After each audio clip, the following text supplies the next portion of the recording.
चायनामध्ये धुमाकूळ घालणारा HMPV व्हायरस जो आहे तो महाराष्ट्रामध्ये सुद्धा दाखल झालेला आहे. नागपुरात 2 संशयित जे आहे रुग्ण मिळाले होते.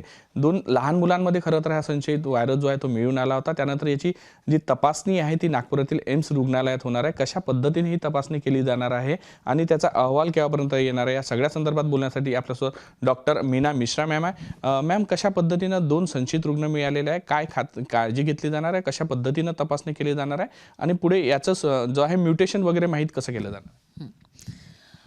नागपूरमध्ये हे जो 2 सस्पेक्टेड केसेस आपल्याला आढळून आलेले आहेत, तर त्याच्यासाठी NMCकडनं आम्हाला फोन आला होता की 2 असे पॉझिटिव्ह केसेस आहे. तर काल आमची ICMR सोबत एक मीटिंग झाली.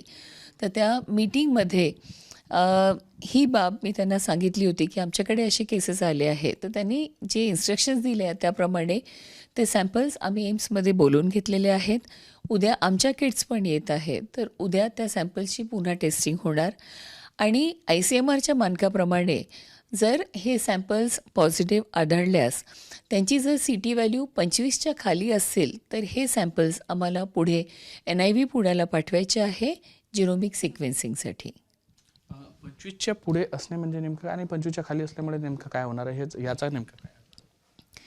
जेव्हा पण आम्ही RT-PCR टेस्ट लावतो तर त्याच्यात म्हणजे CT व्हॅल्यू जी असते म्हणजे त्याला आपण आमची जे सायकलचं जे सायकल थ्रेशहोल्ड असतं तर 25च्या खाली ती आहे, याचा अर्थ की त्याच्यात म्हणजे व्हायरल लोडचा जो कॉन्सन्ट्रेशन आहे तर तो जास्त आहे.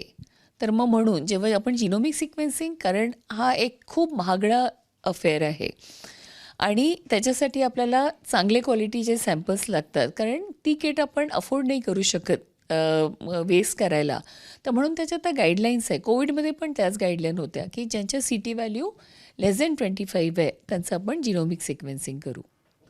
यामध्ये जिनोम सिक्वेन्सिंग करताना सॅम्पल्स मोठ्या प्रमाणात पुढच्या काळात येतील, म्हणजे कारण की याचे लक्षण अगदी साधे आहे. सर्दी खोकला सहज होणारा आजार आहे जो एरवी असतो. त्यामुळे कशी निवडले जातील आणि त्यांचे जिनोम सिक्वेन्सिंग केले जाईल कसं? जिनोमिक सिक्वेन्सिंगसाठी आधी तर आता ते सुरुवात झालेली आहे. काही केसेस आलेले आहेत. तर सध्या जितके पण केसेस पॉझिटिव्ह येतील आणि ज्यांची CT व्हॅल्यू 25च्या खाली आहे ते तर आम्हाला नक्की पाठवायचे आहे आणि म्हणजे सगळीकडनं NIVकडे जाणार आहेत सॅम्पल्स. मग आता पुढे समजा जर काही जास्त वाढले तर मग तो NIV कॉल घेणार की त्याच्यातनं म्हणजे काही रिप्रेझेंटेटिव्ह सॅम्पल्सची करू, कारण कोविडमध्ये पण मग आपण असंच करत होतो की सगळ्यांचे नव्हते करत, काही आपण सॅम्पल्स सिलेक्ट करायचो. म्हणजे त्यांचे मग इन्स्ट्रक्शन्स होते की आम्हाला म्हणजे एक नंबर त्यांनी दिला की या नंबरचे इतके सॅम्पल्स पाठवा, तर आम्ही ते पाठवत होतो. साधारणतः जिनोम सिक्वेन्सिंगसाठी एक मोठा खर्च लागतो. तो खर्च किती आहे आणि पुढच्या काळात एम्समध्ये करण्याची वेळ पडली तर करण्यात जाणार आहे?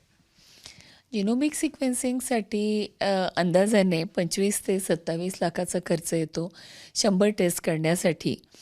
आणि आमचे executive director doctor PP Joshi sir यांनी पूर्ण ॲडमिनिस्ट्रेटिव्ह सपोर्ट देण्याची हमी दिलेली आहे आणि त्यांनी म्हटलं आहे की गरज पडल्यास आम्ही ती किट खरेदी करू आणि आमची जी VRDL आहे एम्स नागपूरची, तर ती एक इन्सॅकॉक रिकग्नाइज लॅबोरेटरी आहे आणि आमच्याकडे ट्रेंड मॅनपॉवर पण आहे.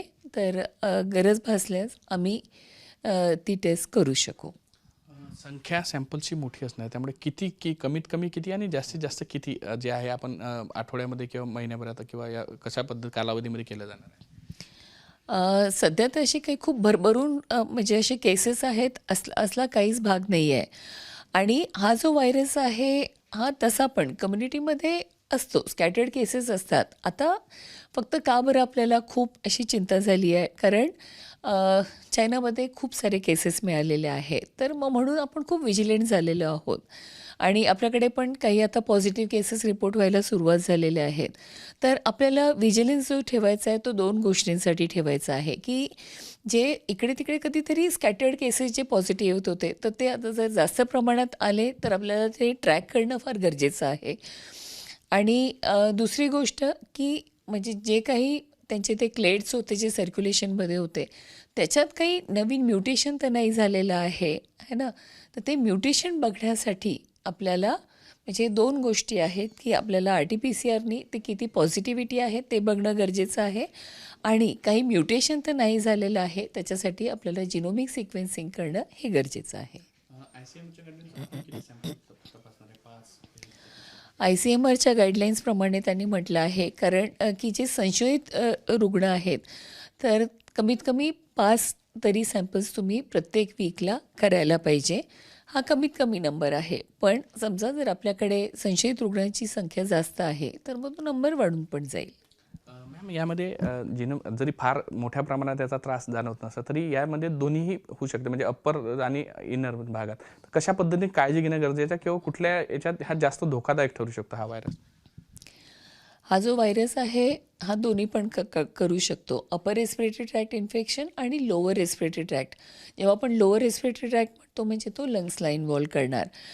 आणि हा व्हायरस मेनली इन्फेक्शन्स कॉज करतो लहान मुलांमध्ये जे 5 वर्षापेक्षा कमी आहे, किंवा एल्डरली पॉप्युलेशनमध्ये, म्हणजे more than 6 years of age, आणि त्यांना जर काही कोमॉर्बिड कंडिशन्स वगैरे असतील, तर या लोकांना या इन्फेक्शनचा धोका थोडा जास्त होण्याची शक्यता असते. नक्कीच ज्या पद्धतीनं आहे येत्या काळामध्ये आता रुग्ण सध्या जास्त नसले तरी या सगळ्या म्युटेशन्स होऊ शकतं का हे सगळं तपासलं जाणार आहे. त्यामध्येच लहान मुलं आणि 65पेक्षा जास्त किंवा ज्यांची रोगप्रतिकारक शक्ती कमी आहे त्यांनी या सगळ्या याद्यामध्ये विशेष काळजी घेणे गरजेचं आहे आणि वेळीच वैद्यकीय सल्ला घेणे तेवढंच गरजेचं आहे. कारण जर त्यामध्ये काही म्युटेशन्स असेल तर त्यांच्यावर योग्य उपचार केला जाईल. मात्र इतर लोकांना मात्र घाबरण्याची गरज नसल्याची सुद्धा माहिती जी आहे ते एम्सकडून सांगण्यात आली आहे. व्हिडिओ जर्नलिस्ट सौरभ बोलेसह पराग डोबळे, साम टीव्ही न्यूज, एम्स, नागपूर. देश विदेशातील प्रत्येक घडामोडींचे लाईव्ह अपडेट मिळवण्यासाठी आता साम टीव्हीच्या सर्व सोशल मीडिया प्लॅटफॉर्मला लाईक, फॉलो आणि सबस्क्राईब करा. तसंच सर्व नोटिफिकेशनसाठी बेल आयकॉन प्रेस करायला विसरू नका.